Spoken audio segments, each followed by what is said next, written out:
Hi. I'm so excited. I'm such a huge fan. I'm a little nervous, but we'll get through it.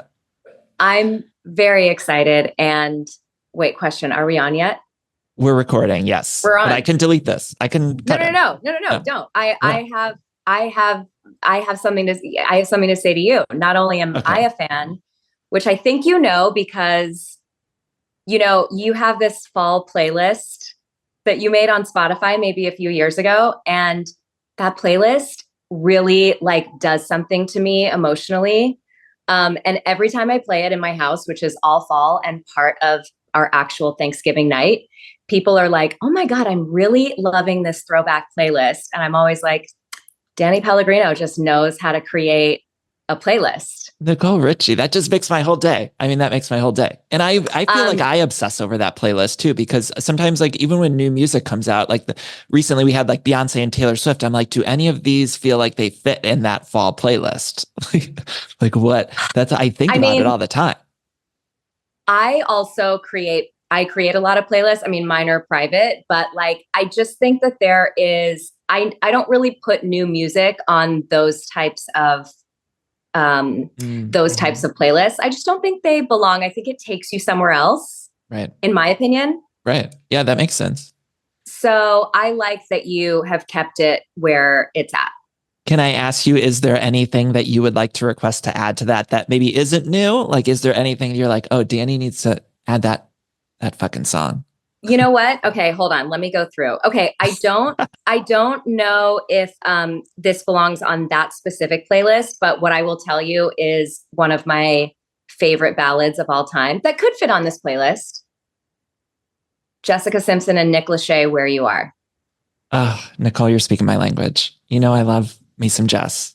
I love me It's some just Jess. it's the greatest ballad of all time. It's so fucking good. It's so It's good. really beautiful. I have all these questions for you, but because you mentioned Jessica Simpson, I do just have to say a couple years ago, Cameron Diaz, your sister-in-law, was on this show, and she had mentioned something about you watching clips of Newlyweds or something like Oh, I that. know this story. Okay, Yes. so I do have to know, like, what's your experience with that show? Because I love that show. I used to do this thing on my Instagram that was like Jessica Thursdays, where Yeah.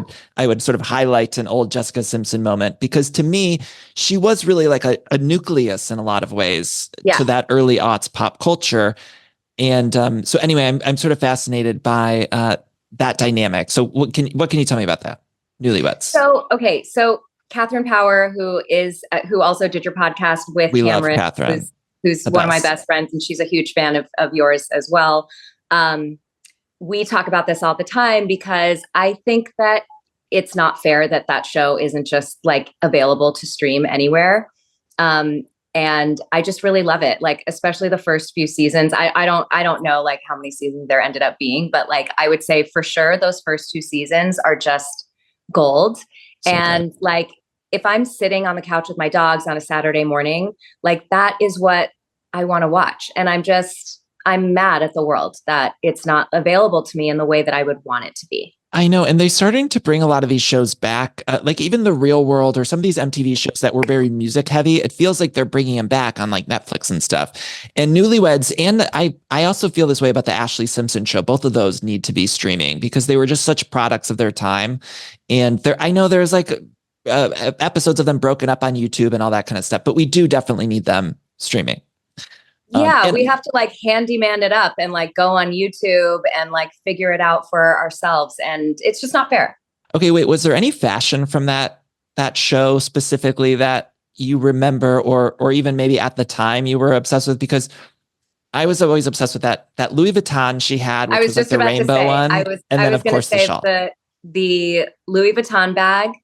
And then also this is not fashion related, but there's this one scene where like she's in the kitchen and um, you see that she's got, I think it's a sunflower or something, and the sunflower is hanging on by a thread, about to die. Like it's like hanging over, and it's just to me, it's so pure because obviously for those who haven't watched Newlyweds, shame on you, but this is Jessica Simpson's first time not living at home. And so like she doesn't know how to do laundry. She doesn't know how to like clean up her kitchen. And it's so sweet and pure. It's not obnoxious at all.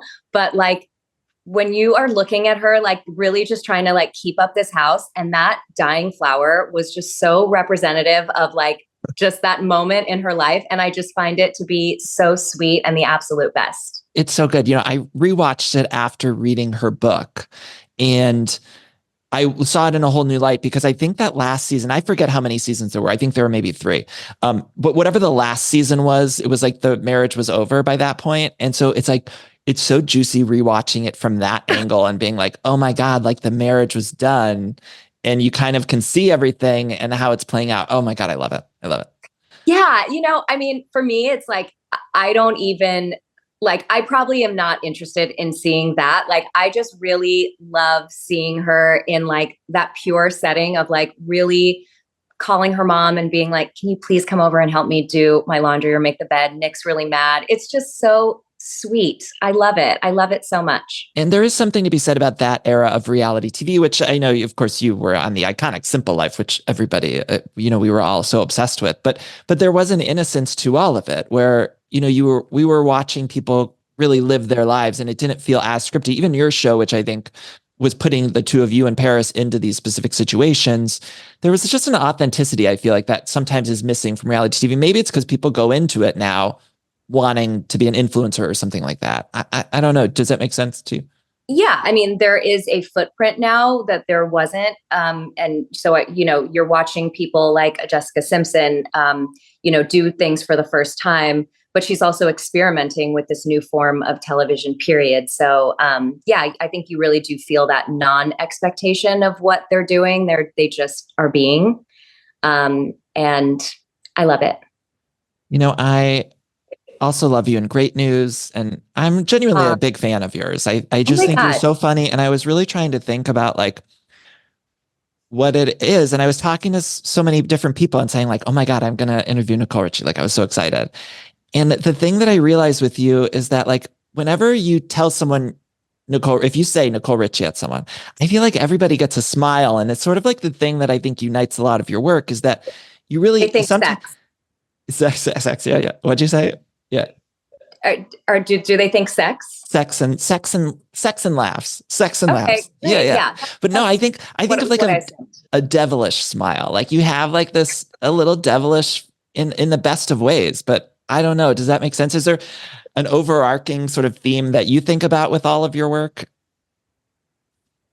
Yeah. I mean, I don't think it's hard for me to think of myself, like that. But yes, I have heard comments about like a devilish smile. I understand what you're saying. Like almost like a best friend or something. Like you're the friend that we all want to have. I don't know. Oh my gosh, I would happily be best friends with you. Wait, I do have to tell you one thing before we move on.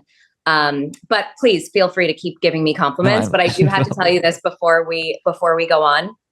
I was with my trainer this morning, and I said, okay, I was like, I have a hard out at 10:30 because I'm shooting this podcast. And she said, what podcast are you shooting? And I said, I'm doing Danny Pellegrino. She gasped out loud, gasped. Then she started shaking. I'm not kidding. She started shaking. She goes, he is my absolute favorite. And she's a big Vanderpump watcher. And she's like, this person, she also trains Catherine Power, which I think is important to know. Just the world ecosystem. Of like, yeah. Of like, she went in the entire, I feel like I've already done a podcast with you at this point, because for the entire hour, she was talking to me about your podcast and how much she loves you and how funny you are. So what's her name? Her name is Elizabeth. Oh, we love Elizabeth. Thank you so much, Elizabeth. We love you. Well, yeah, I mean, I'm so excited to just, I don't know, I mentioned your career, but you have these movies out. You have Don't Tell Mom the Babysitter's Dead, which is out now. I think it's going to be streaming very soon later this month. And then you're also going to be in summer camp with 3 icons. And I auditioned for summer camp to play. No. I did. Yeah. Oh, I did. Obviously did not get it, but I auditioned to play Diane Keaton's like assistant. There was a gay assistant in a couple scenes or something. I don't know if I'm supposed to say that, but I had to tell you. It's okay. But I wanted it so badly because it was the scene I think was with Diane Keaton. And of course I love all of those women, Alfre Woodard, Kathy Bates, and Diane Keaton. I mean, incredible. Yeah. Tell me about that experience. Did you work directly with those three women, or was your stuff sort of on the side? Yes. Okay. Yes, I did. Yeah. I mean, I, like you, I grew up on Nancy Meyers, everything, so yes, everything from Father of the Bride to Baby Boom. I mean, I actually, to be honest, if we're going to be very honest on this podcast, I'm not a real Baby Boom fan. That wasn't my Diane I'm Keaton the same way. I'm the same way. But I appreciate it for sure. I don't hate it by any means, but I am a Diane Keaton. Oh my God. Kathy Bates, Misery. I mean, just, yes. Oh my God. Everything. I couldn't believe that I was flying to North Carolina to be with these people. I mean, I don't know. I don't really have like a big story. I think I actually I just wanted to do my job. I couldn't believe it was happening to me. And I went in, I said my lines. I was probably very quiet. I mean, everyone was so lovely and warm and welcoming. It was like a real, I'll never forget that experience for sure. Okay. So you mentioned Nancy Meyers, and my next question would just be, this might sound so stupid to you, but do you since Cameron Diaz is your sister-in-law, are there times where you just want to ask her about My Best Friend's Wedding or The Holiday or one of these iconic rom-coms that she was in? Because to me, she is one of the great rom-com leading ladies. So I have to separate it. And she knows that, because she knows what a big fan I am of her acting, and I'm not ashamed about it at all. And My Best Friend's Wedding is one of my absolute diehard go-tos for feeling cozy and just wanting to feel alive. So we had some trip. I think we were going on tour with Joel and Benj. I'm not sure, but for whatever reason, we were in Chicago. And I said to her, Cameron, I need you to give it to me. I need you to get behind the luggage cart and run towards the airport. And she did it. It was so nice of her. She really, really did. And I was like, I really think at a certain point we were driving past things and I was like, say this, say this, say this. And she really just let me have it. It was very generous of her. When I was on tour at the end of last year, and I stayed at the Drake Hotel, and I was trying to get my boyfriend. I was like, I need to get cigarettes because I need to have that scene with Julie Roberts and Paul Giamatti where they're in the hotel hallway smoking a cigarette. I was like, we need to do this. And he was like, it's one of those movies where if you are in the right setting, you just have to act it out. It's just part of life, I think. Are you watching Housewives or reality TV? I think I saw in the Wall Street Journal you mentioned Vanderpump Rules. Are you watching this season? So I, like a lot of people, started watching Vanderpump after the, I believe, after Scandival. But did you find out? Just refresh my memory. We found out, and then we found out at the tail end of last season. Watching in real time, right? Right. Yeah. We were kind of found out towards the end of last season. And then they had one episode that was really about that. Then the reunion. Yes. It was all leading up to that one episode. So I think I was just on my group chat and just saying why do I know? What is this scandal? Why do I know about it? What's happening? And Catherine Powers sat me down in a very real way. I could hear it in her. This was actually not over text. We were talking on the phone. She said, if I could give you one gift, it's to watch Vanderpump Rules. It's the best show of all time. I had never thought about Vanderpump because I thought it was Lisa Vanderpump's side piece show. I don't know, So I, like the rest of the world, really played catch up, and I think I watched maybe season 1 and then I jumped. So I did miss a lot, but I just wanted to get some, your bearings. Foundation of who everyone was. And then I watched until that season finale and watched the reunion, and that's it. I'm not caught up on this season. So what did you, up until what you saw, what were your thoughts on the sort of scandal? Did you have any opinions on it? I mean, the greatest diss of all time that to this day sends chills up my arm is during the reunion when Ariana says, I hope Charlotte haunts you. Oh my, I was like, ooh. Because that's really what it comes down to. Yeah, that's. I was scared when she called Charlotte to come and do the haunting. I visualize Charlotte just swooping down from above in her little doggy cape. I was like, whoa, whoa, whoa. That was the best line of all time. Yeah. And I do believe Charlotte's going to haunt that man for the rest of his life. And he deserves it for what he put everybody through, that demon. So yeah, Charlotte's going to be haunting his ass. And Charlotte, buckle up, watch Tom. out. You got years ahead of you with that dog haunting your ass. Yeah. I love it. You need to catch up. Although this season's been a little bit of a tough season because they've been painting Ariana sort of in the villain, or not the villain, but they've tried to rehabilitate Tom's image, and it's been a little frustrating to watch. Right. Okay. Okay. Do you dip into Housewives at all? Because I do have some Kathy Hilton questions. Is that appropriate to ask you? I haven't seen Beverly Hills in years. The one Housewives that I did watch is Salt Lake. Oh, you did watch Salt Lake. I have to say, yes. But I did skip a few seasons. So like, I know who Jen Shah is, but I'm not like entirely familiar with her whole scandal or like anything like that. But I did watch this last season. I think it's in a different category of any other. I think it's like maybe like one of the greatest comedies ever. Just the way that it's shot, I'm like, this is not a reality show. So it is a comedy. It's TV gold. It's really amazing. Right. That one in particular. But what's so funny to me is what you've been saying about Vanderpump Rules and also about Housewives now. It's like tale as old as time with Housewives watchers. You're like, I dip in and out. I watch a season, but then you're like, well, I know that Jen Shah's in jail. And like, all these things. Yeah. Like I have the cliff notes because you hear about it. You hear about it in the world. And then you can decide like, okay, do I want to dip in or not? Yeah. Catherine, I would say, is really my radar of like, okay, this is something that you need to pay attention to. And I listen to her. And Catherine and I DM sometimes. I know she's got flawless taste when it comes to this stuff. So it's good. She really does. And she's also like, she doesn't waste her time doing anything. I mean, she's a real businesswoman. So if she's taking time out of her very busy life to like watch something and she's telling me to watch it, I'm like, okay. Yeah, it must be important.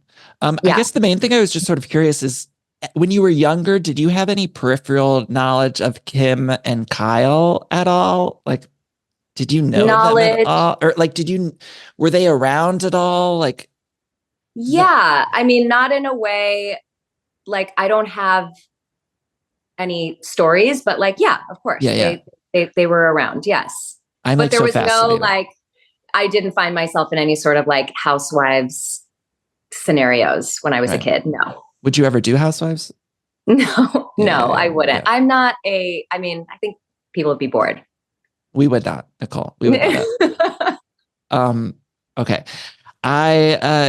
There's so many things I want to talk to you about. I know you're a big reader too, which I love that you're a big reader. And you do have two books that I think you had mentioned that were ghostwritten, but I'm dying for you to write. Those were in the early 2000s, but I really would love a memoir or some sort of other book from you. Would you do something like that? Are you interested in something like that? As of today, I'm not interested in doing a memoir. I have toyed with the idea of writing a book of essays, something in that world. I really do enjoy writing. I love reading, of course. And I do really enjoy writing. So yeah, we'll see. But it would be something that I would want to do myself. I just feel like you have such good taste when it comes to books that I would love to see what you would do with it. I just think it'd be great. Oh, thank you. So I hope you do it. Do you have any favorite books, like all-time favorites, even childhood favorites or something like that, like in terms of books? I sadly wasn't a big reader as a kid. I didn't develop a love for reading until I was much older. But my favorite book of all time is Shantaram. I don't know if you've heard of it. There is a book. Why am I blanking on the name? There's a book that I read last year called Migrations that really went up there, like as far as like one of my all-time favorite books. And the author, I'm now forgetting her name, Charlotte. I forgot her last name, but she wrote another book called We Once Were Wolves. And I just read that book. And she just has a way of talking about nature and animals in like a way that's kind of stream of consciousness, but then you come back into the real world and you never really know what's happening, but you learn so much about animals. And The way that I'm describing it makes it sound very boring, but I promise you it's not. And you read in the morning too. Did I see that correctly?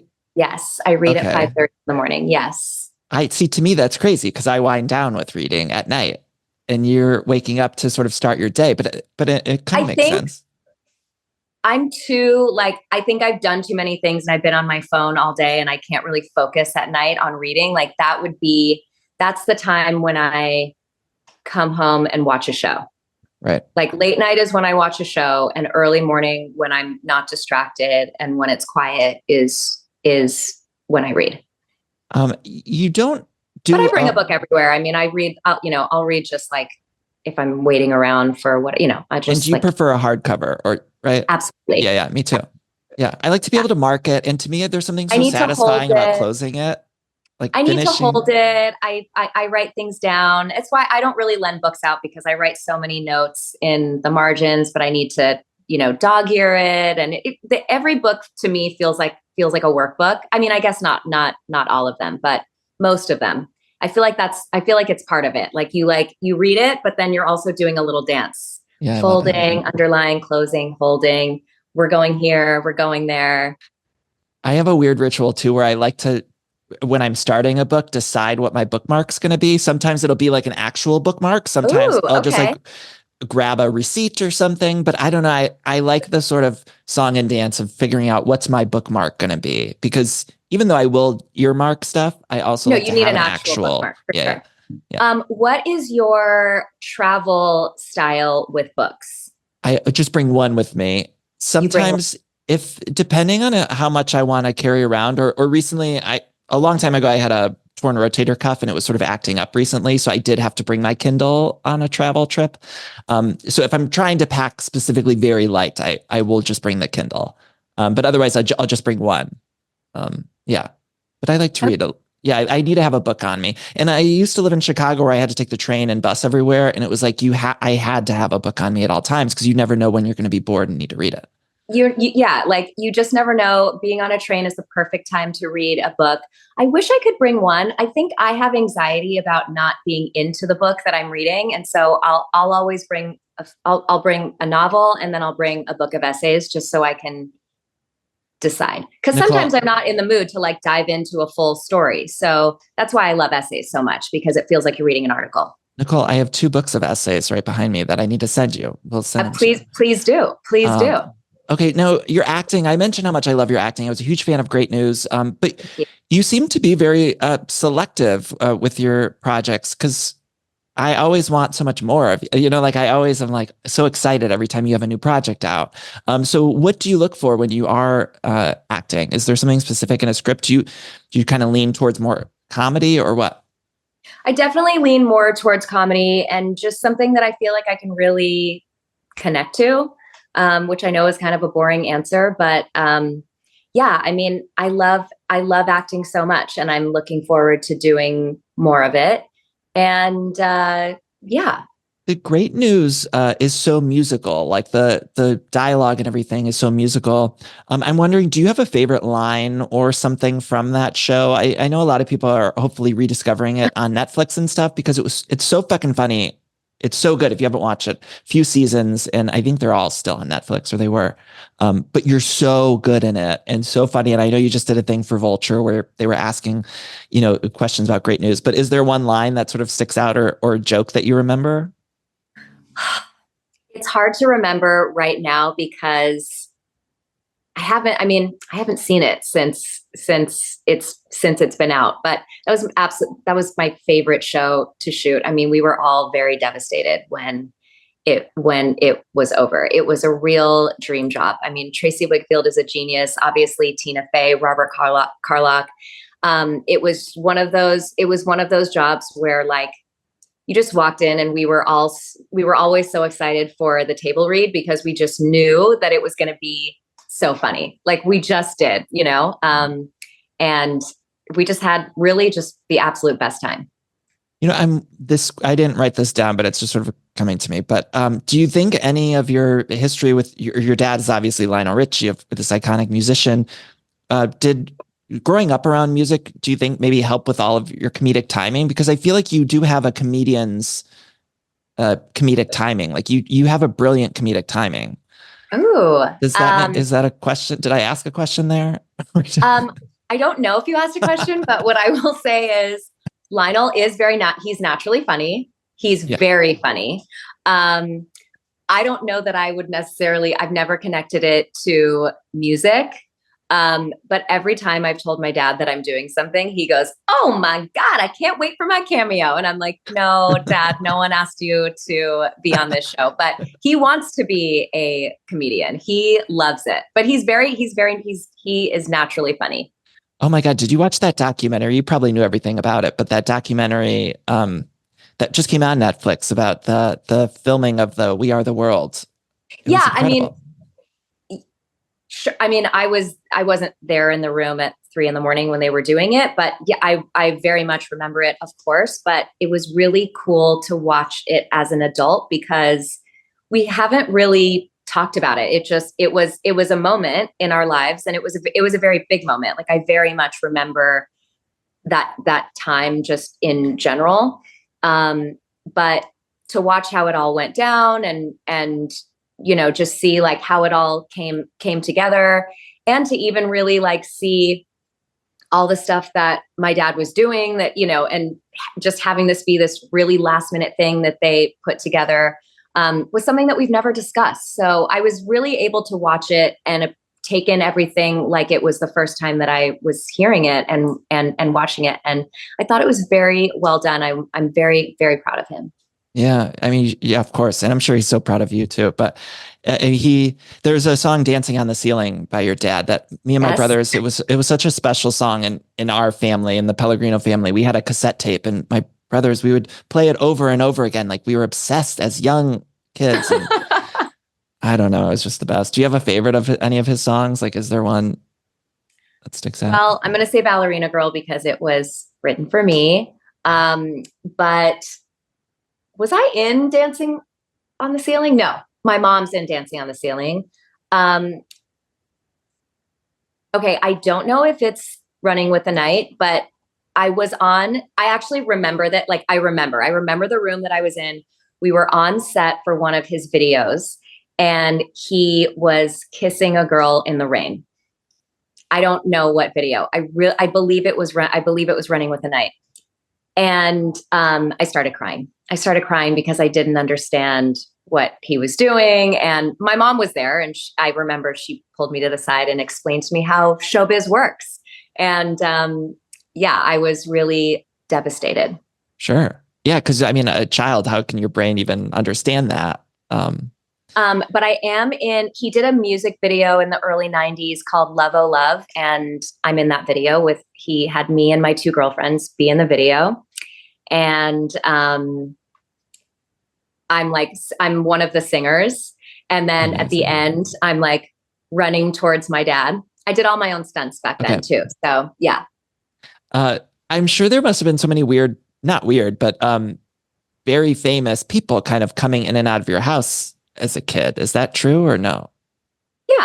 Yeah, I guess so. But I was a kid, so I didn't think about it in that way. But yes, I mean, I would like even just the creation of We Are the World. And yeah, I mean, I very much remember when that all was happening and people were at the house. And yeah, I mean, it was obviously the height of Lionel. He was on tour. I was on tour. It was go for sure.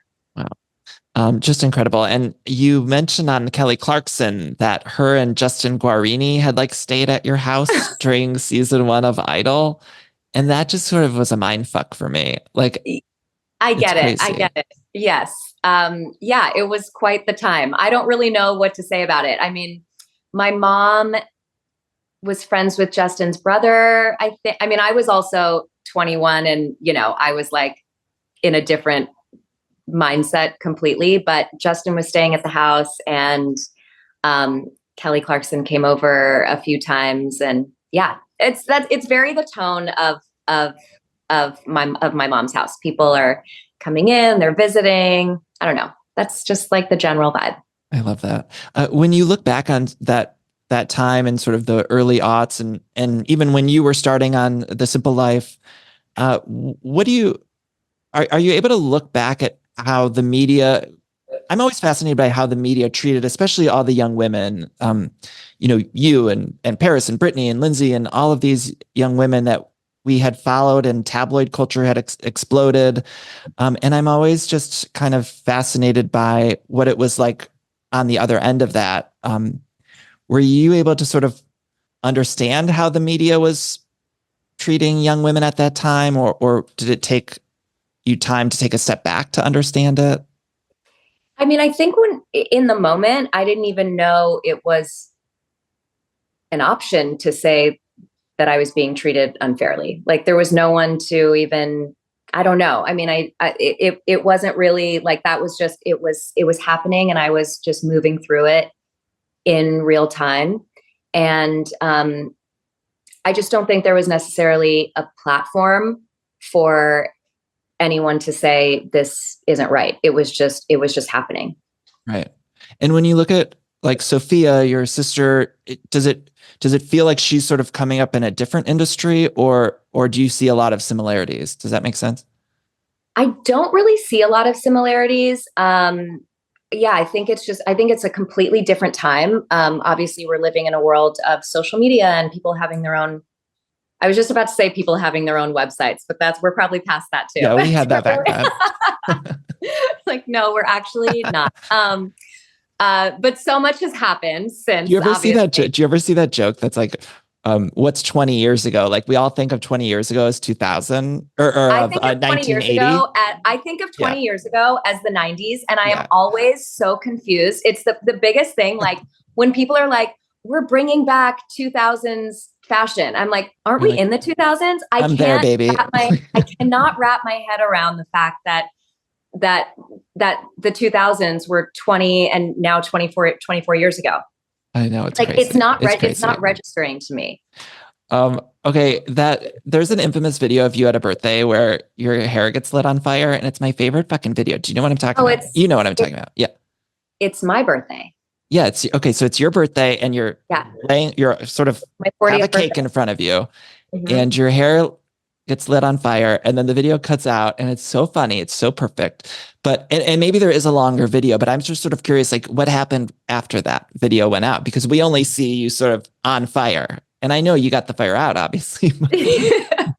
But yeah, honestly, I'm very proud of my editing because I really did cut it out at the right time. I've never gotten so many phone calls and texts. I was in the moment. It literally just happened. It was such a crazy night. It was the night before my 40th birthday, and my group chat had me over for dinner. We were at one of my girlfriend's houses, and it was a beautiful night. It was a full moon. It was hot outside. It was just amazing. Photos everywhere. We were just having the time. I blow out the candles, and all my friends are watching me. And the only reason it's on film is because, everyone's singing me my birthday song. So I blow out the candles, and all of a sudden, like I just see fire, and I like scream, and I don't know, it was there. And then it was just gone. I'm not sure. I don't know how it went out. I have your hair was okay after though. My hair was totally fine. Weirdly, like I didn't have much damage at all. Strangely enough, a month before, I was lighting a fire for a I'm just about to call it a bonfire, and it's the those outdoor fires. What do you call them? A fire pit, right? Fire pit, yes. So I was lighting a fire pit. I turned it on too fast, and I lit myself on fire literally a month before. And it happened really fast. I was like, "Wah!" and then it went out. And I honestly forgot about it. And then I was getting my hair done a few weeks later, and my hairdresser's like, "What is going on with your hair? Have you been blow drying it?" And I was like, "No, I haven't. That's so weird. That's so weird." And then I was getting my makeup done, and Bo, who does my makeup, was like, "Your eyelashes are very short. Like what's going on?" And I was like, "I don't know, because I don't do my hair or makeup when I'm not working." So I hadn't thought about it. And I had to text them later on that night, and I was like, I actually forgot that I lit myself on fire. And so that's probably what you are picking up on. So funny. If people So, haven't seen the video, no. they have to check it, find it, because it really just like brings me such joy. It's It brought just a lot perfectly of cut. people in. It brought my friends joy. I came home, I showed Joel, and he was like, I mean, people really had a big smile on their face. So I'm happy I was able to do Bring that. joy. Yes. Okay, speaking of bringing joy, you have Don't Tell Mom the Babysitter's Dead, which I know you were a huge fan of. Did you have a Beyond. favorite look from that movie? Because I always think of that fashion show at the end, to me was really everything. And Nicole. Yes, Nicole. My namesake, yes. And she, I believe, did the Running Man or the Cabbage Patch down the runway. And like, yes, I mean, I know that movie like the back of my hand. And yeah, to me, it's like it was all about the fashion show. And we shot the fashion show for this. We shot everything in the house is the same house. That's wild. So the fashion show is in the same place. And I mean, I took so many photos. I'm surprised I didn't get my camera taken away. I was like, oh my God, this. I was sending it to all of my friends. I just couldn't believe it. I was starstruck beyond just by the house. And Joanna Cassidy, who played the original Rose, also has a cameo in that, yes, which is incredible. Right on top of that, and Rose. I love her so much. I loved her in Who Framed Roger Rabbit, another one of my favorite movies. So it was just a real moment for me. I was over the moon. Nicole, you have flawless taste. Every single movie or anything you mention, I'm like, oh, she's got good taste. I know for a fact, like without sounding like a creep, I just know for a fact that you and I have, yes. Right. No, right. I knew it on the podcast. Like, I mean, I knew it when you did the playlist. I just like you and I have the exact same taste. Okay, I love that. Okay, let me ask you this. Do you like In Her Shoes, your sister-in-law's movie, Cameron Diaz? Like that's a favorite Cameron of mine and a little underrated. I love all of Cameron's movies. That's not one of my go-tos. Sure. I love My Best Friend's Wedding. I love all the Charlie's Angels movies. Obviously The Holiday, obviously. Yeah. Wait, would you be more of a Jack Black or Jude Law? If you were in The Holiday. I think I'm very Jack Black. Oh, interesting. Okay, so you're also writing a horror movie, is that right? Can you tell me anything about it? Yes. A horror comedy? Because I need it. I mean, it's a process and I don't have a lot to say about it right now, but I'm very excited about it. And I really hope and think that you will enjoy it if it ever happens. I know I will. Okay. The last thing before I let you go, I ask all of my guests this. Okay. Your favorite Mariah Carey song. Oh, okay. Yes. And if you were choosing for People Magazine's Sexiest Man Alive, who would you choose? And you can't choose your husband, although he's very sexy. Okay. Ready? Yes. My favorite Mariah Carey song obviously is My All, which is one. And then also in her Christmas live show, she turns My All into this. She wrote this like love letter to Jesus and made it this like Jesus focused song. Have you heard this version? Yes. And now that you're saying this, I think I was at the Hollywood Bowl I remember like going on my social media and I think we were at that concert together, the Mariah Christmas concert. I went 2 times. I went twice because I'm so obsessed. Sure. And so, yeah, I mean, I have an entire Mariah Mariah is on many playlists, but then I have there are some times where I'm in the car and I just need to listen to Mariah. So whether it's Music Box, just Dream Lover, Vision of Love, obviously, Daydream, Someday, which I remember Someday so fucking is good. very, and I feel like people don't give Someday a lot of attention and it needs it. Totally. Mariah's like my number one. And I remember when she was with Nick Cannon, she had given an interview basically saying that Nick felt the same way about Someday. And it sort of, made her look at Someday again. But it is so good, that song. That was probably the one that first got me into her. I love her. That version of My All that she sings at her Christmas concert, I think I cried. I cry at all concerts, but and that I whole loved song, it so much. that original song too, is so good, and the video is so sexy. And then to change it and be able to do it in such a completely different way is like. And I'm pretty sure that that's her writing. I mean, I have no idea, but I'm pretty sure that she wrote that. I'm pretty sure she wrote that version. Yeah, her pen game is unreal. And I think I always get, people always talk about her voice, which is phenomenal, of course. Yeah. But she never gets the credit for writing too that she deserves, because she wrote all those fucking hits. Sorry. And you know what? Like I was like, I left being like, number one, thank you so much for giving LA a real Christmas. So like you really did bring a gift to California, because we don't really get a lot of that. We're not like New York, where number one, it's cold. There's like all these Christmas shows. We just don't have that. So thank you, Mariah, for providing LA with Christmas. I don't know what I would do without you. Right. And also like she sings those songs, when she's singing Hero, I just go back to 7th grade and I'm like, oh my God, I remember the lip liner. I remember the lipstick I was wearing. I remember my limited 2 dresses. Like I so clearly remember what it was like to hear a song and think about the future. And like, that is just Mimi to me. I mean, right. I am a diehard. She knows how much I love her too. I mean, I die for her. Her and my dad did a concert together. It was pre-pandemic. So 2018 or 2019, something like that. But I had gone to my dad's opening show, and then it was not in LA, it was near LA. And then he was playing in Anaheim the next night. And this is when she was still with Stella. Was that her manager? Oh, yeah. The manager, Stella. Yeah. So, so I was watching Mariah sing, and I was out there and I was dancing my face off, and I got to talk to Stella, and I was like, Stella, just letting you know, I'm bringing 15 friends tomorrow night.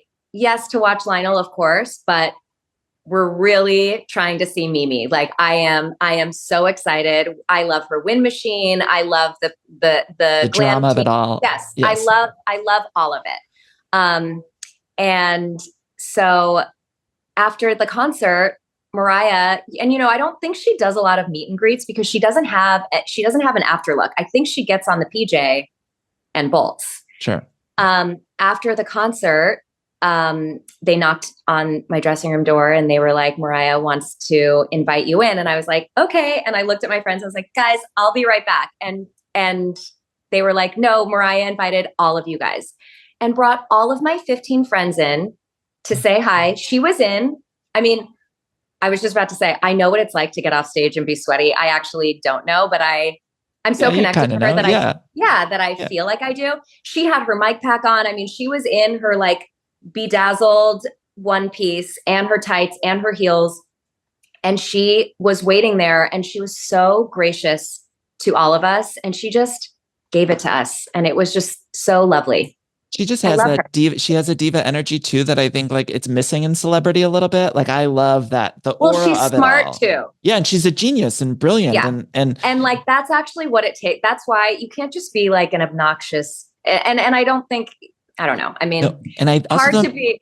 People don't realize she's got like a wicked sharp sense of humor too. She's smart. So sharp and witty. She is the head of any sort of joke, anything. She is the head of it. She's aware. Like she's aware of her persona. Like she gets it, and she's going to be she's sharper than any of us. Like she's sharper than any of us. Yes. Yes. Okay, Nicole. And then if you were choosing for People Magazine Sexiest Man Alive, who would you choose? Sexiest Man Alive. Or it could even be someone like a childhood crush, or it doesn't even have to be someone living. It could be anyone. Well, my first crush was Luke Perry. 90210, which we didn't talk about. Are you a 90210? Yeah. I'm a huge 90. I was raised that way. Yes. And I'm 42. How old are you? I'm 38. Younger. Oh my God. I'm very impressed by you for all of your knowledge and appreciation for the 90s because you're actually very young. 90210 was weirdly like family time in my house because my 2 older brothers watched it and my mom loved it. So we would all sit down and watch it together. And there was crazy shit happening. Remember that Tara who like locked Kelly in a garage and like, of course, she was fucking nuts. I think about her all the time. Like nightmares I've had of that woman and locking Kelly in like a car in the garage with the car on. Kelly, like towards the later seasons, if something was happening to Kelly every single episode, I was like, we've got to give Kelly Taylor a break. It's just too much. I don't know if you've been following Tori Spelling's got a podcast and she just had Shannon Doherty on it. And Ooh. I'm like still into that. I'm still very fascinated by like behind the scenes of 90210. I know it's been 100 years, but they sort of talk about Oh, more they talk. openly. They talk more openly than I've heard them about what set was like and sort of the feuds amongst the cast. Because, for years, I think everything was a little cagey. And now it's just like, oh, they're just talking openly about it. And it's so Yeah, juicy. now it's been, I feel like it's probably been long enough. They're like, I'll talk about anything. I don't care. Not to mention, Nicole, if you just listen to one thing, listen to Tori Spelling's very first episode of her podcast, Misspelling, because she calls Dean to let him know that she filed for divorce, like live on the podcast. It's fucking nuts.